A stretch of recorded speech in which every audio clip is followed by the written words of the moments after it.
Musofirdagi aka-ukalar haqida. Men oddiy bir bolaman, qo'limga qalam olaman, dunyo ishiga qarab, ba'zi payt hayron bo'laman. Yoshligimda ko'p ko'rganlarim, mahallada bilganlarim, puli borni hurmat qilib, puli yo'qni ustidan kulib. Men o'zimga bir fikr qildim, pul topishni zarur deb bildim.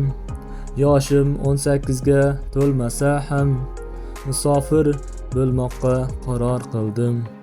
Bilet olib Rossiya ketdim.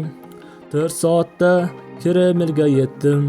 Ruslar yomon so'zlasa ham g'am alamni ichimga yutdim. Bu yurtlarga kelibman, musofirlar qadriga yetdim.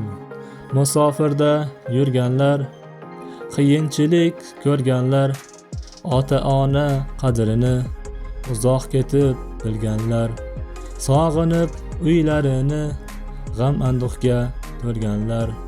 Sabr qilding har holda, ishlading yomg'ir qorlarda, maqsading pul ishlamoq bo'ldi, axir bilding ustingdan kuldi. Akalarim so'zim og'ir, olib qalbingiz ranjimasin. Mening bu aytgan so'zlarimni dunyo musulmonlari bilsin.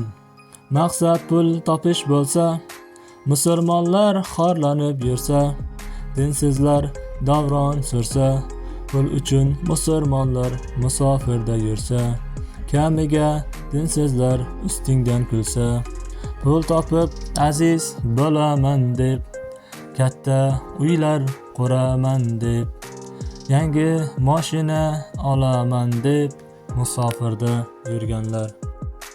Musofirda yurgan aka-ukalarimizni Alloh o'z panohida asrasin.